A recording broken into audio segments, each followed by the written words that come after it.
뜨거운 여름 약수교회에 편지 한 통이 도착했습니다. 받는 이가 약수교회 온 성도라서 읽어드립니다. 안녕하세요. 건강하신지요? 저는 학생 시절 약수교회를 다닌 넷쌍둥이 엄마입니다. 지금은 멀리 떨어져 있어 소식만 듣고 있습니다. 요즘 부서마다 섬기는 분들이 없어 힘들다는 이야기를 들었습니다. 최근 디모데 전후서를 읽고 기도하다 이런 결심을 했습니다. 저희 자녀들을 약수교회에 보내서 1년 동안 섬기게 하려고 합니다. 물론 넷쌍둥이들과 상의했습니다. 신앙으로 잘 훈련된 친구들이니 잘 도와주시길 바랍니다. 교회와 가정의 은혜가 충만하길 기도합니다. 약해도 함께면 섬기리 91번지 딸은 충성, 목양, 헌신이, 엄마 왕경청 올림.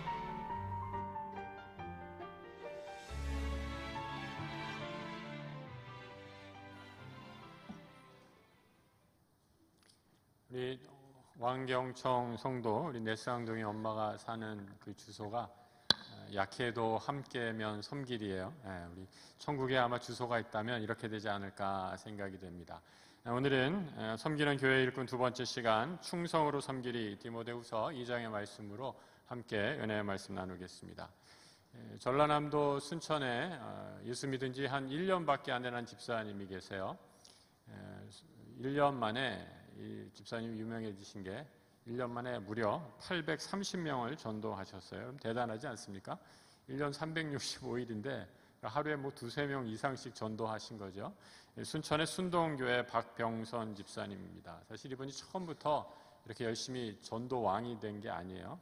원래 오랫동안 이 전통적인 유교 가문에서 종손으로 자라나서 이 기독교를 멀리하고 알지 못했다라는 거죠. 믿는 아내랑 결혼하게 됐습니다.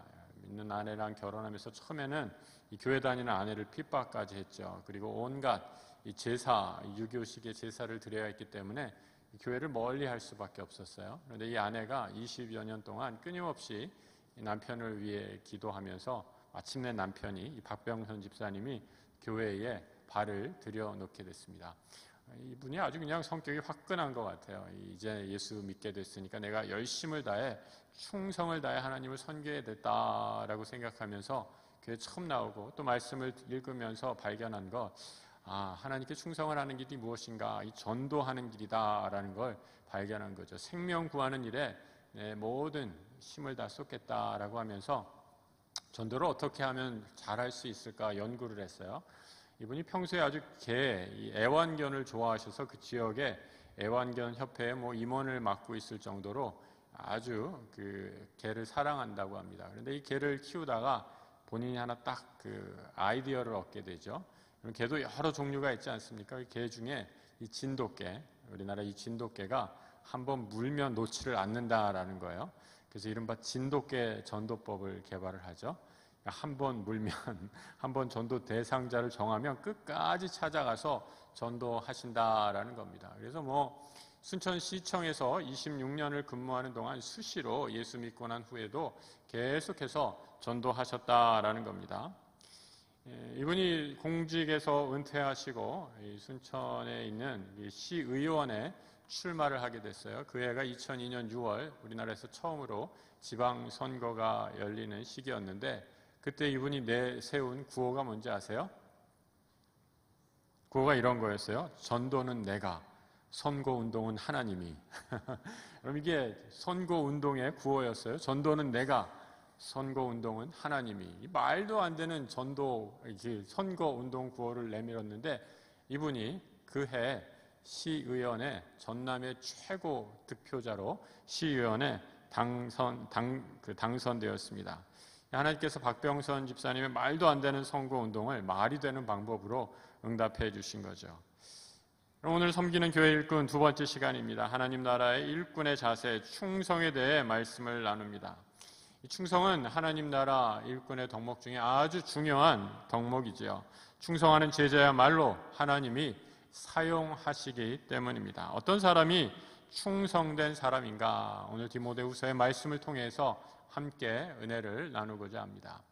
하나님께 충성된 일꾼, 먼저 첫 번째로 그리스도를 위해 고난받는 사람입니다.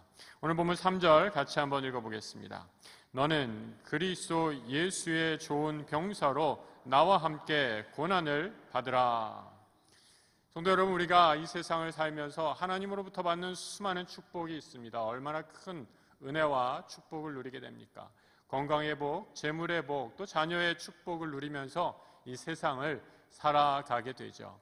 그런데 여러분, 그 많은 축복 가운데 정말 더 놀라운 축복이 있습니다. 그 복은 무엇이냐? 바로 그리스도를 위해 고난받는 축복입니다. 만약에 내 삶이 고난받는, 복음을 위해, 그리스도를 위해 고난받는다 하면 그 삶이야말로 하나님께 영광이 되는 삶이다 라고 이렇게 성경은 우리에게 가르쳐 줍니다. 사람들이 너무 귀해서 이 복을 모르고 지날 때가 많이 있습니다. 예수의 복음으로 인해 고난을 받는다면 이는 성도의 영광이고 교회의 영광입니다.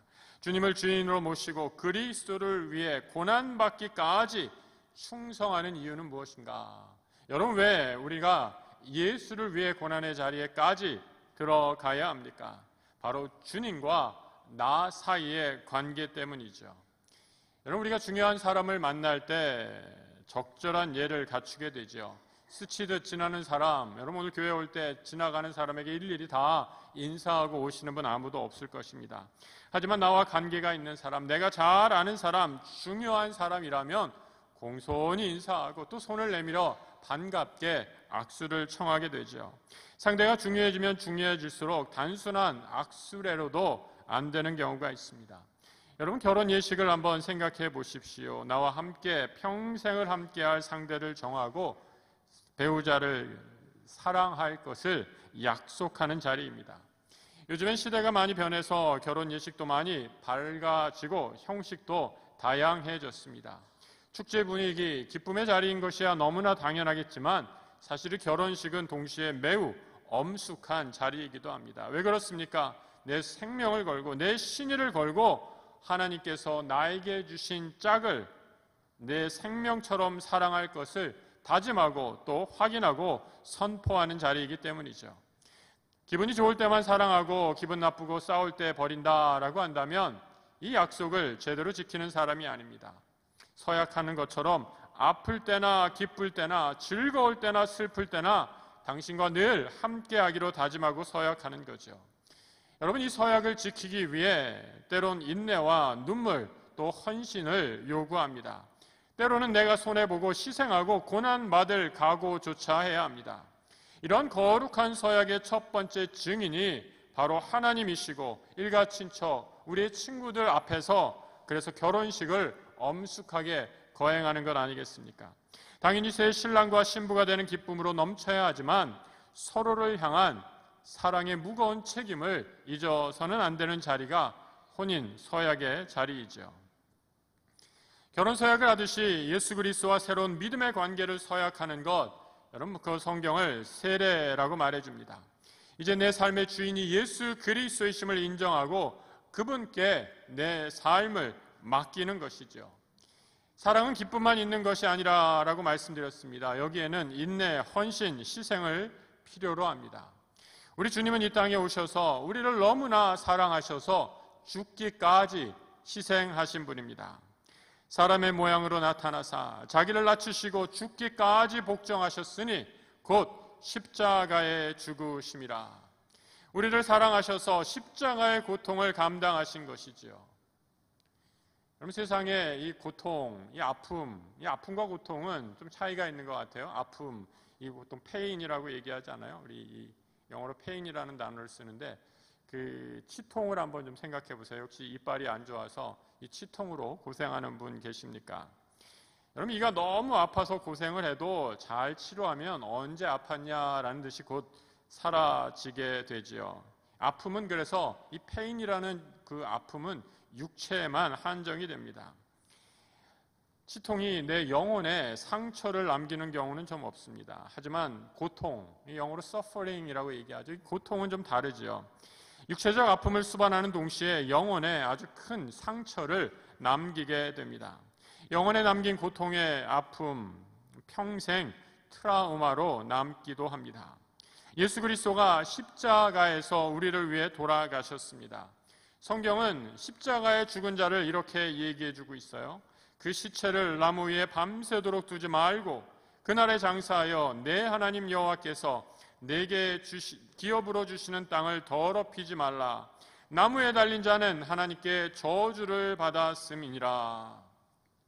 십자가에 달려 죽은 자, 성경은 뭐라고 얘기합니까? 하나님께 저주받은 사람이다 라고 얘기합니다.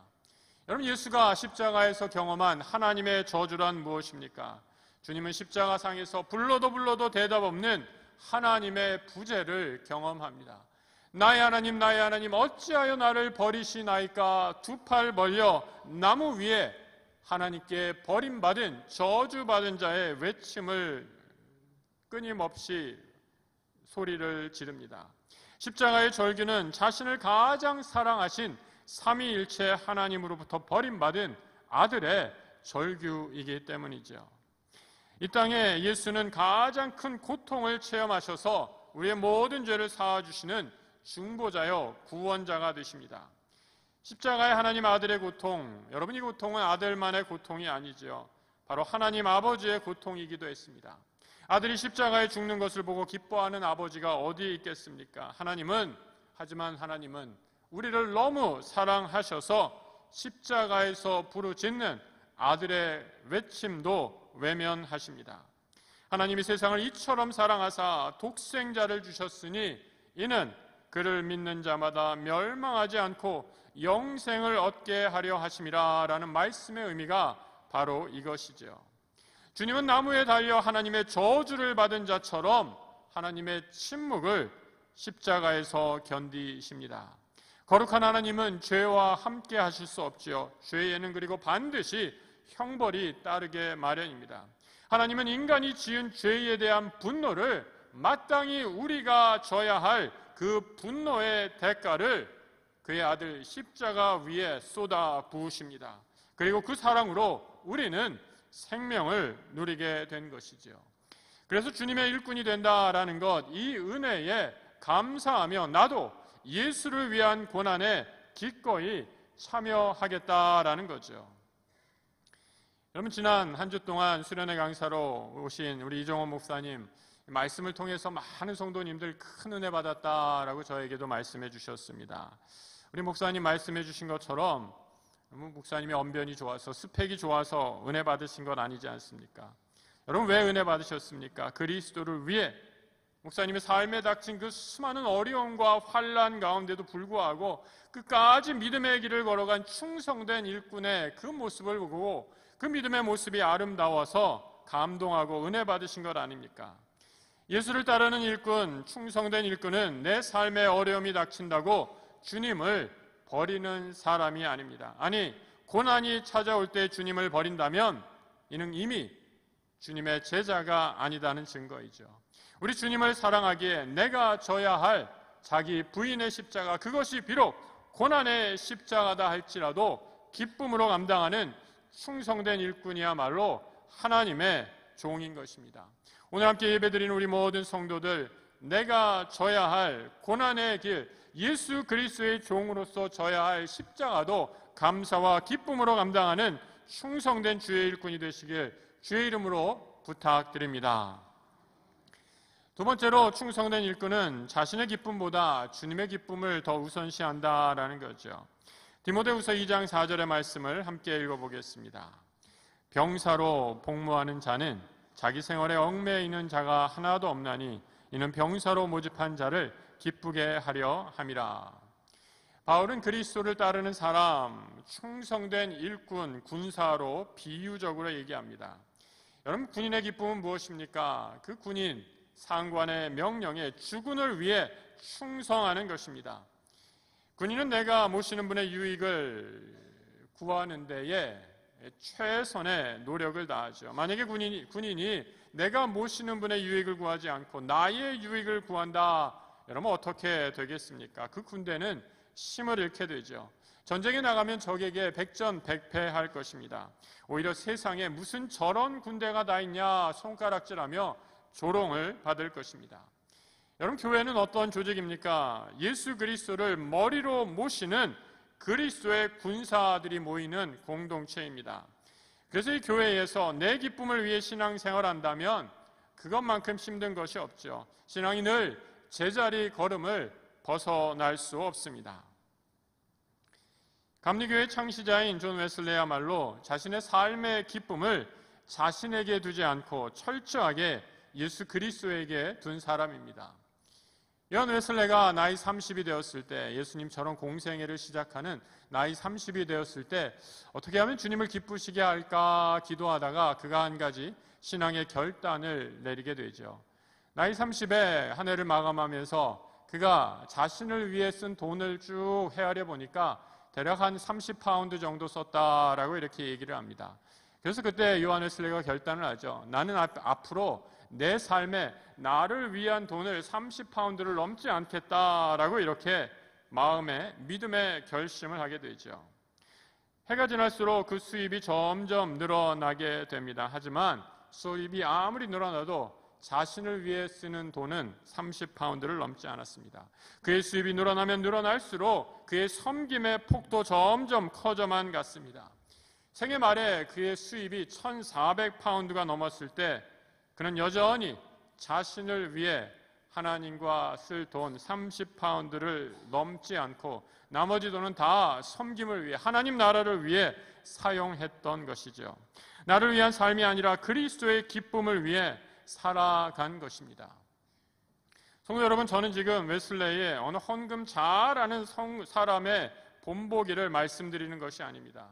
만약에 그 사람이 한 액수가 중요하다면 30파운드가 얼마나 되는지, 그때의 물가와 오늘날의 물가를 비교해서 이게 얼마쯤 우리나라 돈으로 됩니다 라고 환산해 보았을 것입니다. 하지만 그의 이야기는 그의 헌금의 액수가 아니라 믿음이 무엇인지를 보여주는 예이지요. 하나님을 전적으로 의지하고 신뢰하는 사람이 믿음으로 살아갈 때 충성된 종의 삶의 모습을 보여준 것입니다. 웨슬레는 그리스도의 종으로서의 다음에 세 가지 원칙을 세웠다라고 합니다. Gain all you can, save all you can, 마지막으로 give all you can. Gain all you can, 내가 가질 수 있는 모든 노력을 다해서 열심히 재물을 모아라라는 거죠. 부정한 방법으로 일하는 것이 아니라 정직한 방법으로 하나님이 내게 주신 일터에서 성실하게 모든 능력으로 재물을 모아라. 그리고 save all you can, 그것을 잘 저축하라라는 겁니다. 하지만 자신의 재물을 여기에만 쌓아두는 것이 아니라 웨슬레는 한 걸음 더 나아가죠. Give all you can, 내가 쌓은 하나님께 받은 그 놀라운 축복을 하나님 나라와 이웃을 위해 모두 다 나누고 섬겨라 라고 얘기합니다. 하나님의 부름을 받은 일꾼, 나의 기쁨보다 어떻게 하면 주님을 기쁘시게 할까 생각하는 사람이지요. 지난주에 참 가슴 아픈 소식이 들려왔습니다. 우리 교회 대표적인 대형교회 아들 세습 문제로 교단의 총회 재판국이 열렸습니다.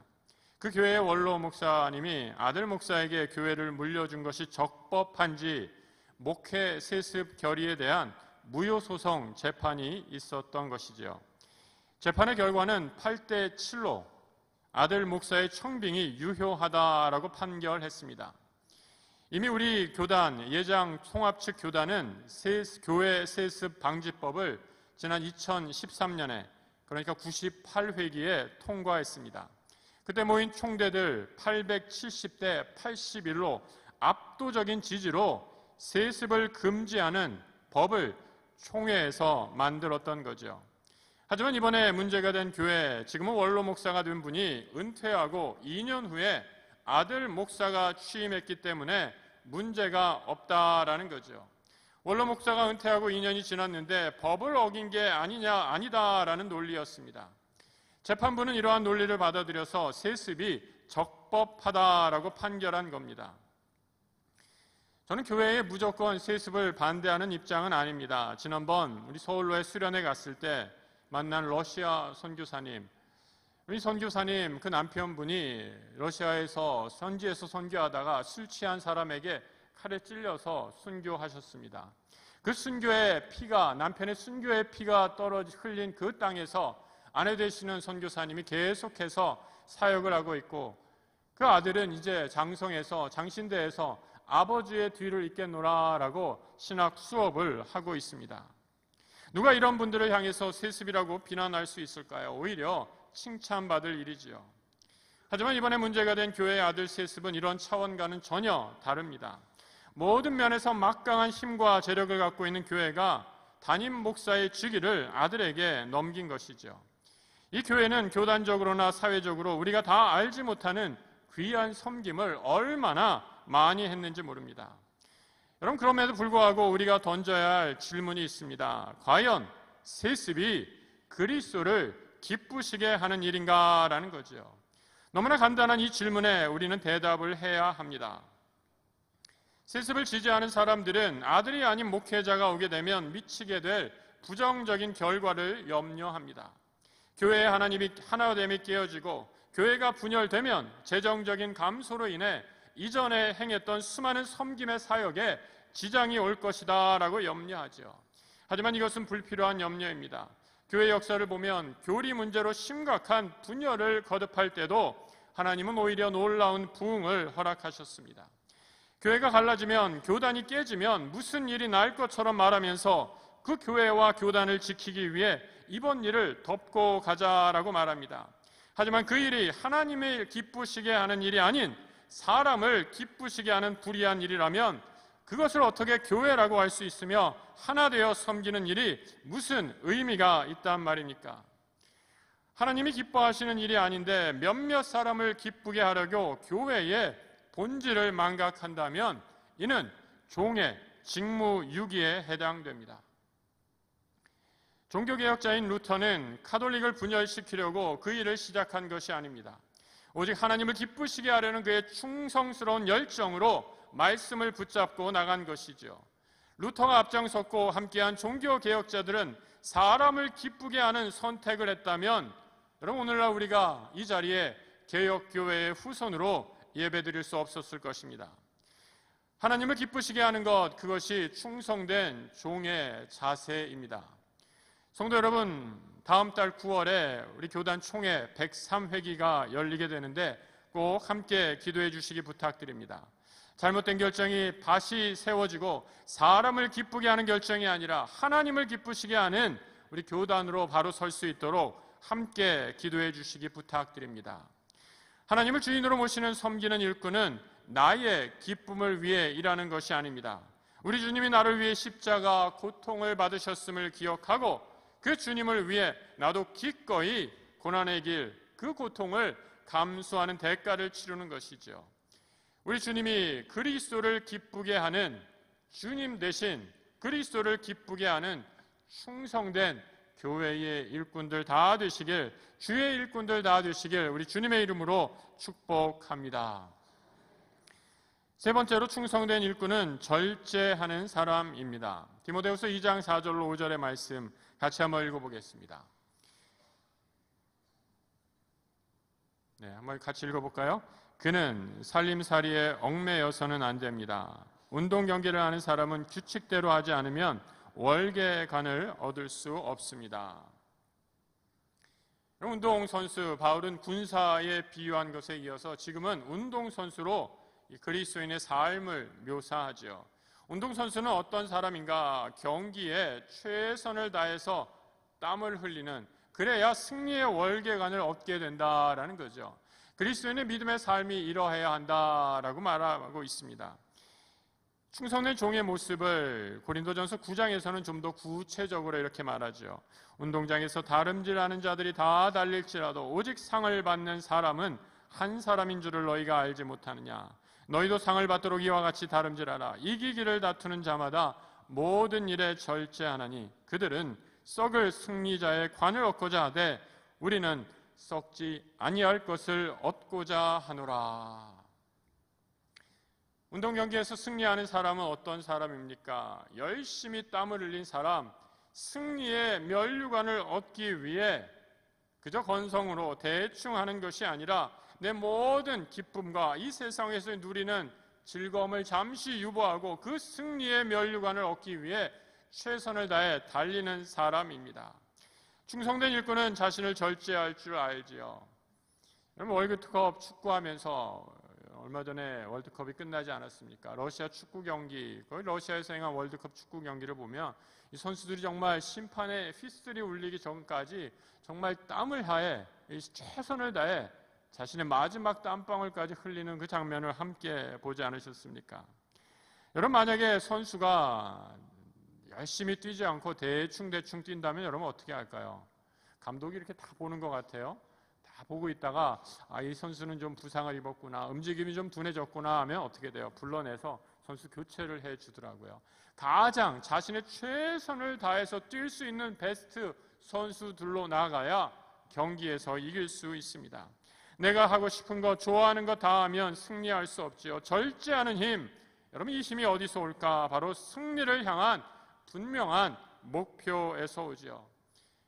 그리스도에 충성된 일꾼은 세상의 운동선수들, 군사들도 이 땅의 면류관을 위해 최선을 다해서 뛴다면 우리 그리스도인은 보이지 않는 하나님 나라의 면류관을 얻기 위해 이 세상의 믿음의 경주를 게을리하지 않는 사람입니다. 충성된 일꾼은 예수만을 바라보기에 좌로나 우로나 치우치지 않고 하나님 나라에 주어질 영적인 면류관을 위해 최선을 다해 충성된 종의 삶을 이어가는 것이지요. 한국에 나온 세계적인 신학자 중에 하나인 이 풀러 신학교 교수로 계셨던 김세훈 박사님이라는 분이 계세요. 이분이 칭의와 성화라는 책을 쓰셨는데 이 책에서 한국교회에서 좀 잘못 가르친 것 중에 하나, 아쉬운 것 하나를 지적하셨습니다.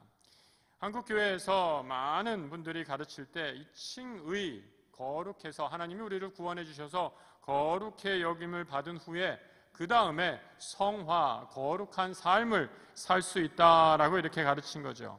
마치 구원에 순서가 있는 것처럼 칭의, 구원 먼저 받고 거룩한 삶은 좀 나중에 살아도 된다라고 이렇게 오해하게 됐다라는 겁니다. 예수 천당, 불신, 지옥은 좋았는데 사람들이 다 여기에만 머무르고 말았다라는 거죠. 한국교회가 개신도 초기 선교사님들의 복음을 전해주고 난 후에 폭발적인 성장을 거듭했지만 믿음의 영적 성숙함을 이루지 못한 이유, 바로 여기에 있다라는 겁니다.